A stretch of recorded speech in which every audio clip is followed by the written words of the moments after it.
This week we celebrate Black History.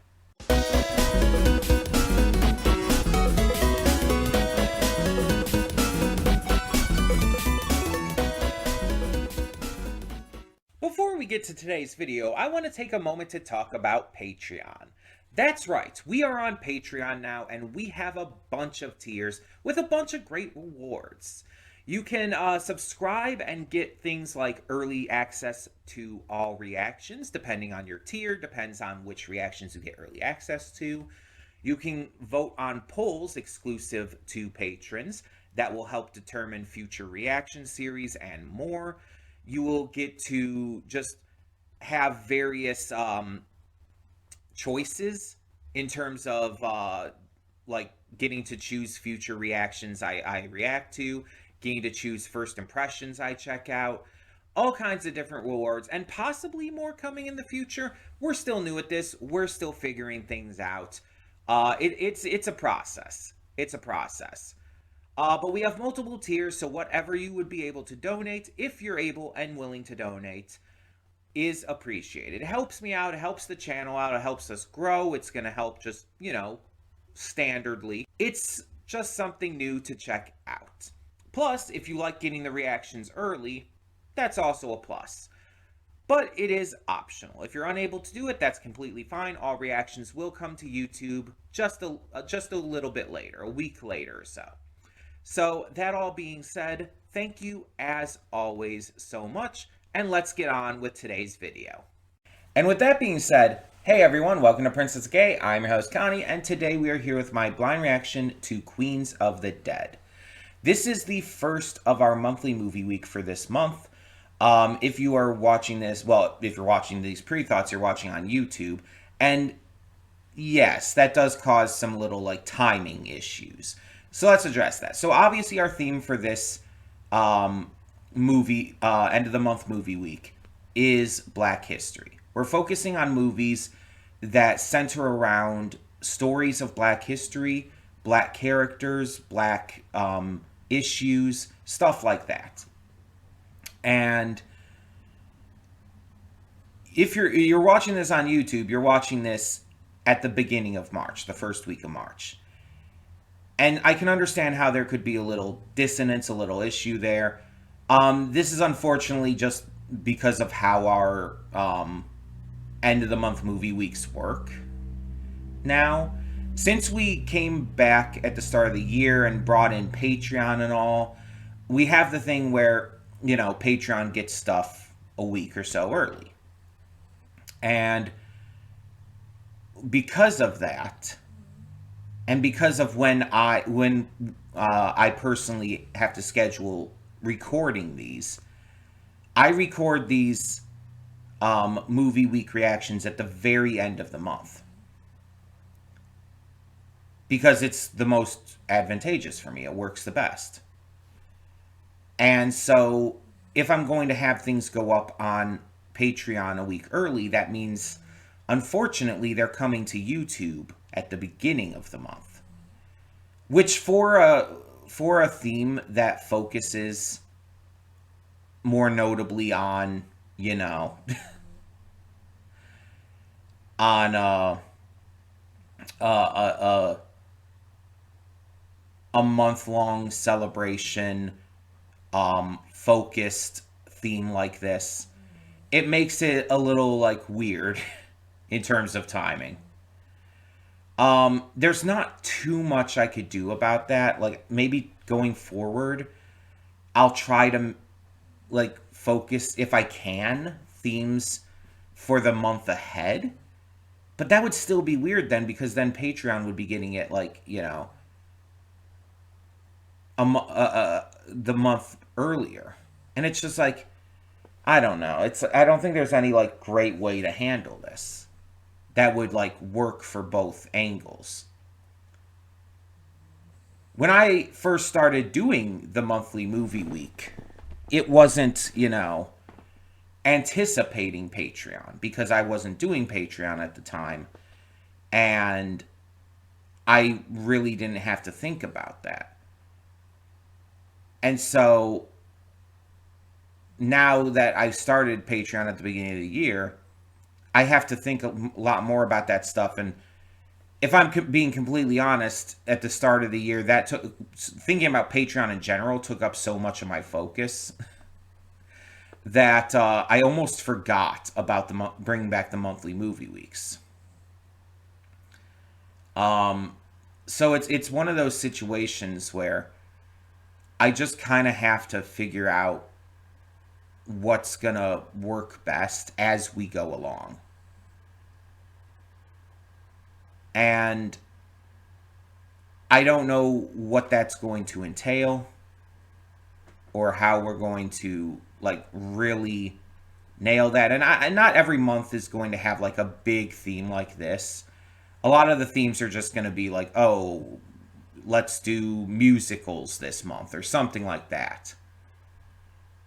Um, but yeah, I just wanted to start off these pre thoughts by giving a little explanation of that. For those of you who are on YouTube and watching in March technically, so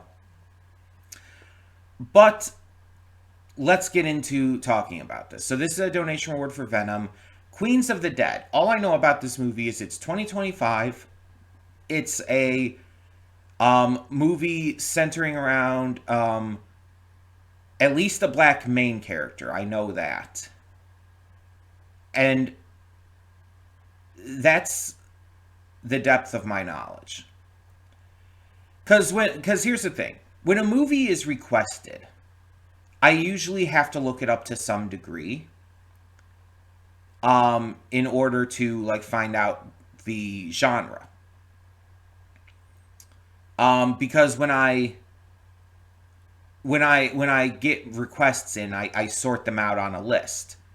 And that list I have sorted out by genre. It makes it a lot easier to get to everything rather than sorting it out just by like how or when they came in or whatnot. Sorting them out by genre and by alphabetical order makes them a lot easier to, find when I want to get to something.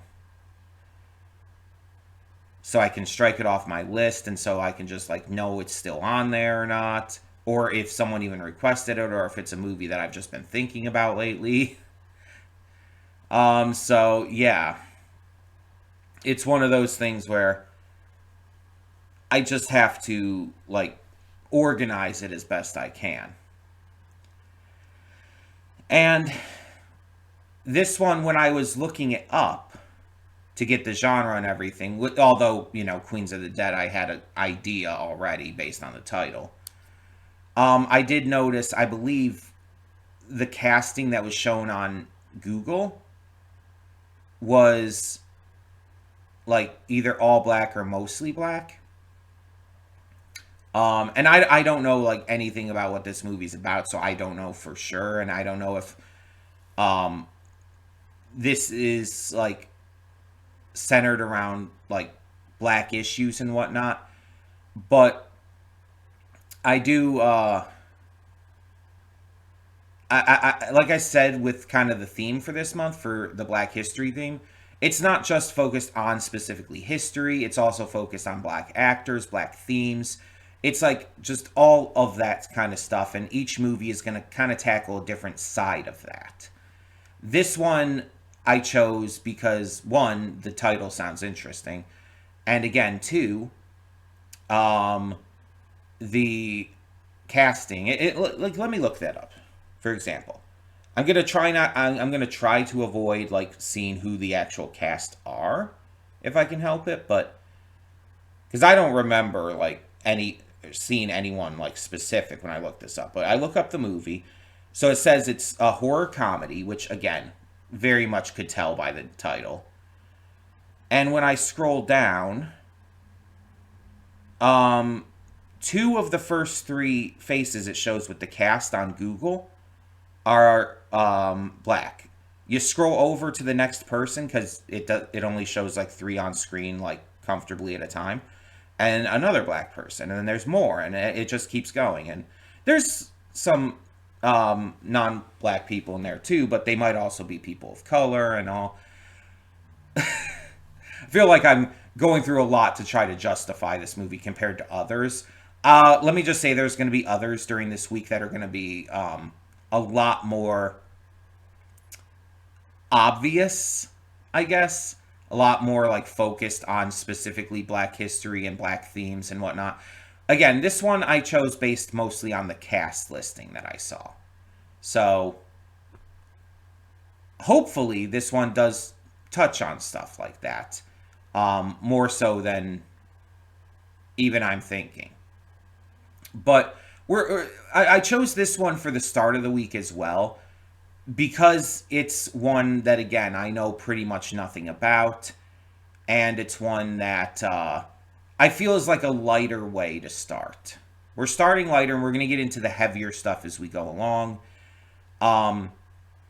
and hopefully I'll remember at the end of the week to announce what the next theme's going to be, because I have a really bad time remembering that. And it mostly just comes down to it's like, oh, I'm in the midst of talking about the movie and my thoughts on it in the afterthoughts, and so it's like I forget to actually mention the theme for next time. I'll try my best, but yeah. So I decided to start a little lighter and move into the heavier stuff as we go along. And hopefully all of these movies that I chose will end up like really telling a story that needs to be told. Because this is stuff that we need to think about and talk about and engage with all year round. Like, February is Black History Month, but we should be celebrating and embracing Black history and Black themes and Black culture and just, all of that all year round. Because Black lives matter, and in a country like this, especially in a country like this, a lot of people don't always express that as they should. And I feel like this needs to be said. That's why I chose it as the theme for this month, outside of just, February naturally being Black History Month. Because I feel like we need to put a highlight on that. So, yeah. That being said, we are going to get into this now, see what this movie has in store, and hope for the best. So, let's check it out.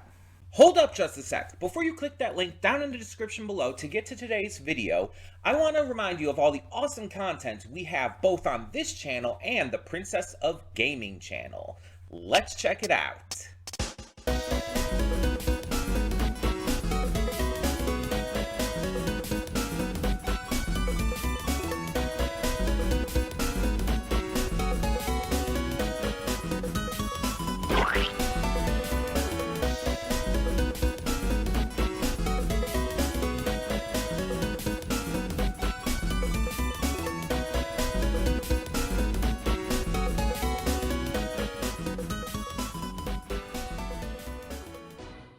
Welcome to the Afterthoughts. We'll begin with spoilers in 3, 2, 1, now. But before I get to my actual thoughts on the film, I want to go over this cast, first of all. So I mentioned Dre was Katie O'Brien, who gets top billing for this movie despite not being, like, really the lead role, I would say, personally. Katie O'Brien was, like I mentioned, in Love Lies Bleeding, one of those films that I consider perfect. Which I reacted to on the channel, so definitely check that out. But apparently, she was also in The Mandalorian. That's fascinating. Was in another zombie project with the sci-fi series Z Nation. Was in the CW's Black Lightning. Agents of S.H.I.E.L.D. Apparently was in Ant-Man and the Wasp, and I didn't realize that. Mission Impossible, The Final Reckoning, and various other things. But I wanted to go over some of the other cast because some of them I actually do very much know and didn't realize. So first off, I want to give massive credit to the true star of the movie, Jaquel Spivey. I'm sorry if I mispronounced that. Who is Sam Samanse. Absolutely the star. Absolutely the star of the show. Completely just was everything for this film. Like, the entire climax hinged on Samanse coming back. and it was such a big deal. It like that. I would say Sam was the true like star of the movie. Lizzie, who was the wife of Dre, was played by Erica Ricky Lindholm. Ricky Lindholm, I actually do know, and I didn't realize it at all while watching this, is part of Garfunkel and Oates, the comedy music duo with Kate Micucci. Like, I know Garfunkel and Oates. Kate Micucci is like, you know who Kate Micucci is if you watch animation at all. Um, Kate Micucci is Sadie in Steven Universe, Velma in Scooby-Doo, Webby from DuckTales, and so much more. Kate Micucci, great voice actress. But yeah, I've seen some Garfunkel Oates stuff. I didn't realize that was her though. I didn't realize that Lizzie was, from Garfunkel and Oates. I think it's partially because of like I've known about Garfunkel and Oates through Kate Micucci, and I think that bias has led me to not like focusing on Ricky as much, unfortunately. But yeah, Kelsey, who was the wife to Poppy, or not wife, but fiance, the intern at the club and everything. Uh, yeah, Kelsey was played by Jack Haven, non-binary actor who we know on this channel from I Saw the TV Glow. Like they were Maddie. They were one of the leads along with Justice Smith in I Saw the TV Glow. Like that's how did I not recognize them? Maybe it was the blonde hair, because I think they had darker hair and I Saw the TV Glow. Um, but we reacted to that, and that was another super queer film. The movie is literally about, being trans and the horror of not being able to be yourself and come out. It's like, I love that they get to, I love that I get to see them in something else, even if I didn't realize it. Because they were fantastic in I Saw the TV Glow. I mean, mind you, that movie was fantastic in general. Apparently they were also an Atypical. I've never seen that, though. Jimmy was played by Shayon Jackson, who is apparently a Broadway actor, so that's pretty interesting. Obviously, we know Margaret Cho. Jane was an actress known as Eve Lindsley, who's also a model. And one that I was kind of like thinking throughout the entire film, it's like, I feel like I know her. And that was Jinsey. I'm looking at Jinsey throughout the entire thing, and I'm like, I know you. I know you're like actress. I just can't think of it. Jinsey is American drag queen, legendary drag queen Nina West. And I don't know how I didn't recognize her. Like, maybe because I'm not like the most into drag. Like, it's not something I've been like super heavily into, but everyone knows Nina West. And it's like, I knew I recognized, I wasn't able to place it the entire time. But then, of course, like I mentioned before, the movie is also directed and written by Tina Romero, the daughter of the legendary George A. Romero, the, father of modern zombie films, created Night of the Living Dead and everything.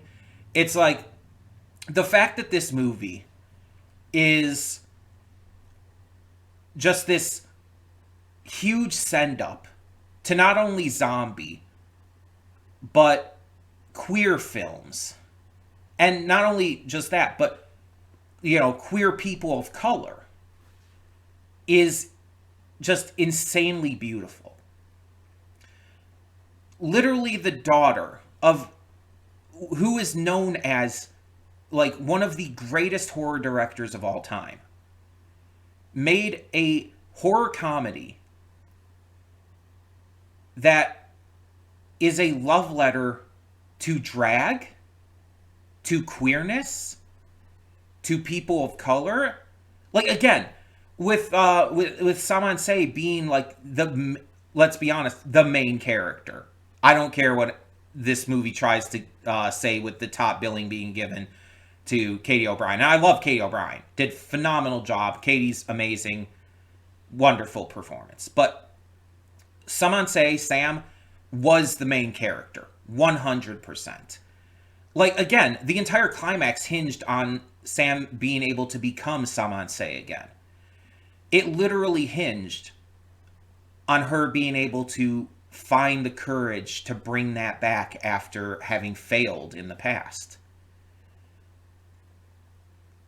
Everything turned around for them. And in the end, she's the one who saved Dre. She went back in after having abandoned Dre in the past from a performance perspective, and now has gone in to save her. After everything. It's like, absolutely the main character, right? So, like I was saying in the pre-thoughts for those of you on YouTube and for those who are watching on Patreon, as I mentioned briefly in the at the beginning of the reaction, this movie is like lighter in terms of the thematics with the Black History Month theme. It's not like touching on like a lot of heavy themes and topics regarding Black history as much as some of the other movies we're going to be reacting to this week will. But it still gives a really big focus to queer Black actors who just absolutely nailed it, and they're so important to the movie. Like, there's white actors in this too, but let's be honest, they take a back seat. The queer people of color are the highlight, are the focus, and that's intentional, clearly. It's very, very clear, very blatant that Tina Romero wanted to have this movie be a beacon of representation. And I think, as a white person watching this, I personally think it was like extremely successful in that. Mind you, I can speak on the queer side of things as a non-binary trans woman who is also pansexual. I can definitely speak to that side of things. But in terms of the, Black representation, people of color, it's like it's not my field. It's not my wheelhouse. I'm white. I can't rightly speak on that. I can just give my views on, I feel this movie really highlighted and allowed the queer Black characters to shine. So yeah, it's just, that's my view as someone who, is white. I have to keep specifying that because it's important. I have to acknowledge my privilege and my view on this. So yeah. But outside of just like how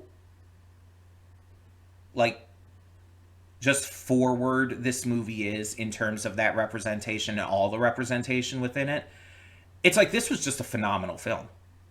Like, as someone who likes horror comedy, specifically horror comedy, I like horror in general, but as someone who really gets a kick out of horror comedy, especially when it's done very well, especially when it's like very clearly a like send up to the classic films, it's like that's always a big positive to me. I could compare this to like Onyx the Fortuitous and the Talisman of Souls, which we also reacted to, and how that movie is a huge send up, a huge like praise of all the classic horror films, even has like classic horror actors in it and everything. It reminds me of that in a lot of ways, focusing obviously pretty exclusively on zombies, though we've also touched on like zombie focused horror comedy as well with I'm trying to remember exactly. Was it called Day of the Dead? No, it wasn't Day of the Dead. Give me a second. Because we reacted to... There was a trilogy of these films, and we reacted to them. Return of the Living Dead. That's what it was. The Return of the Living Dead films, it kind of gives me vibes of that too. Um, I really liked those films for obviously being a send up of specifically the Living Dead series. And this one obviously is too, being, of course, again, made by George A. Romero's daughter. Um, this one, I could see some people not getting into because of how, like, in your face it tends to be. And it does tend to be very in your face, but I personally like that because it's making a statement. It's absolutely making a statement with it.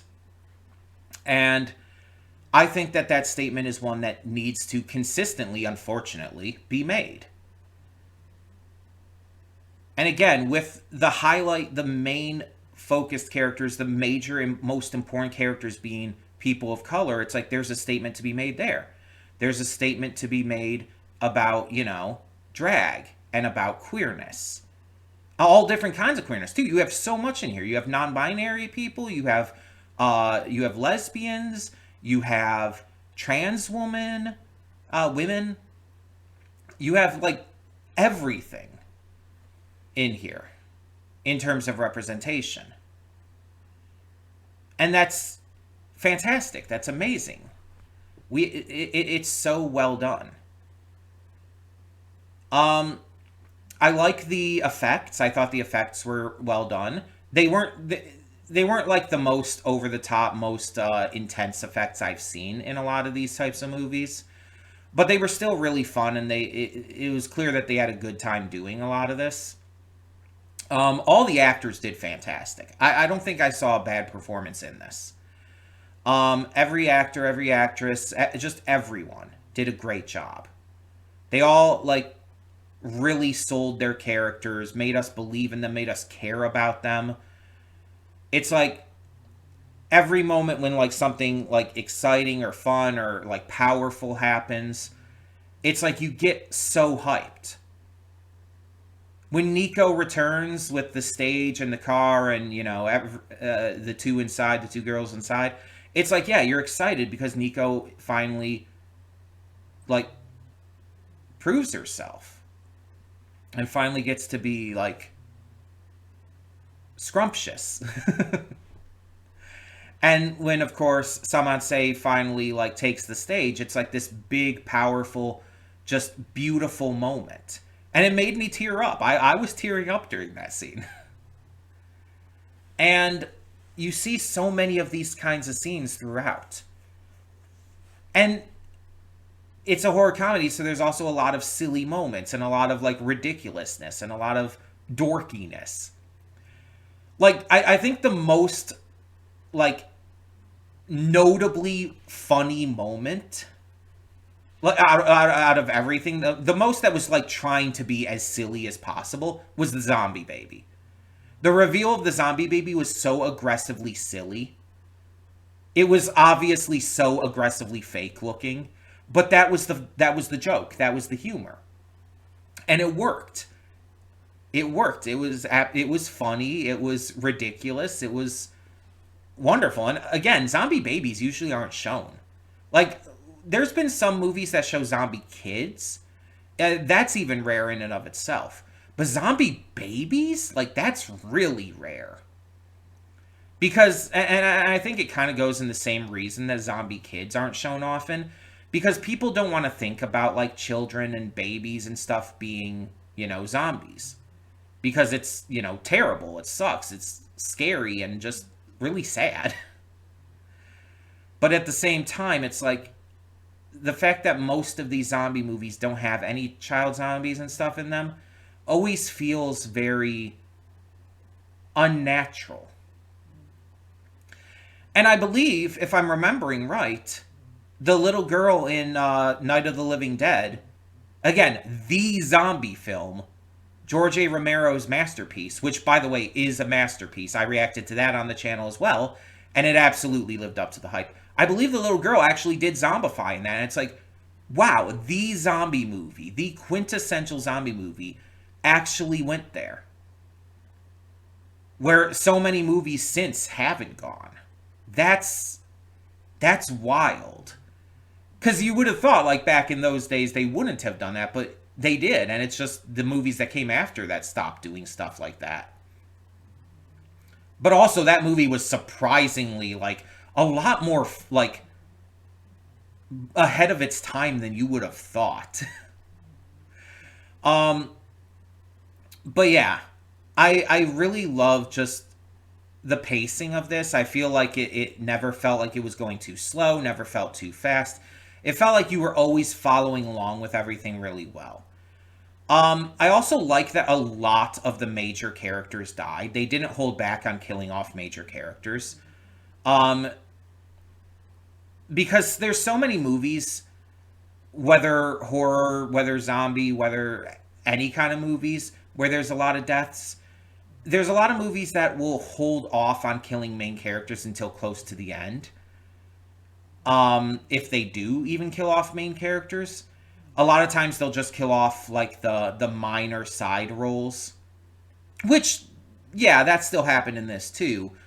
But you like throughout the entire thing, really, you did have some major characters, or at least characters you thought were going to be major in some cases, dying.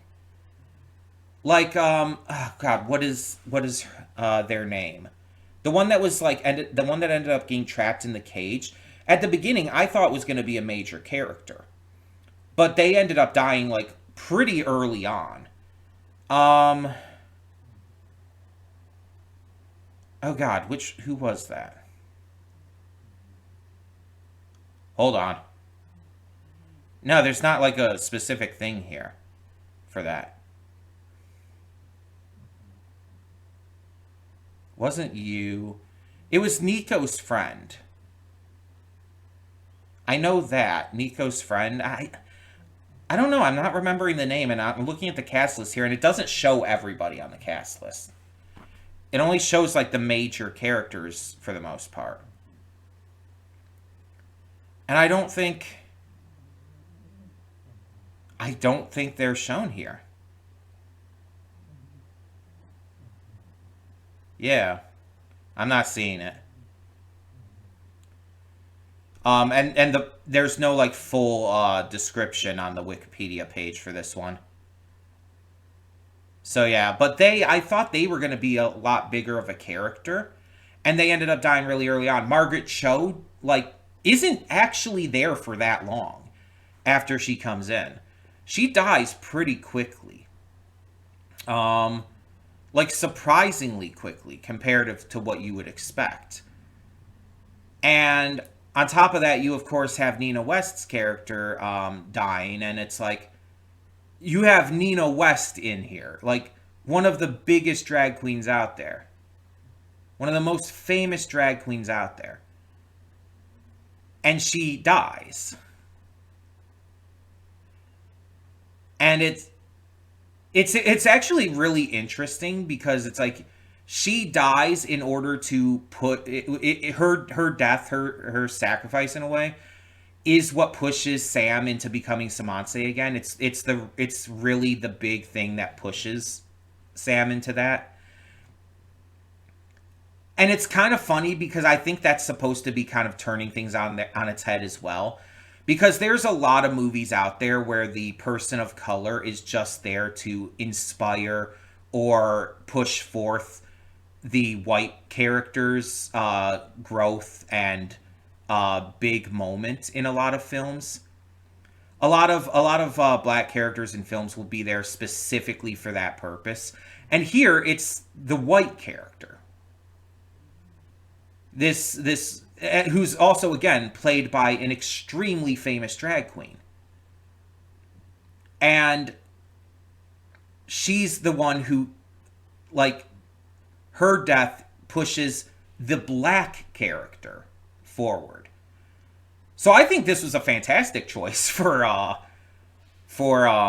Black History Month, honestly. Again, just with like with Samanse also just being the main character clearly and um the true hero of this story. Everything in this movie building up to Samanse returning. It's like absolutely.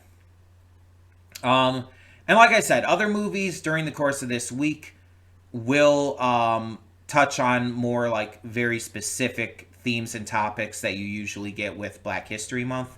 I'm not going to tell you what those movies are right now, but we're going to get into some pretty notable ones. I'll leave it at that for the moment. I want to hear, though, what you thought of Queens of the Dead. Did you love this as much as I did? Let me know down below. But for now, thank you so much for tuning in. And I'm Connie, and I'm signing off. See y'all next time.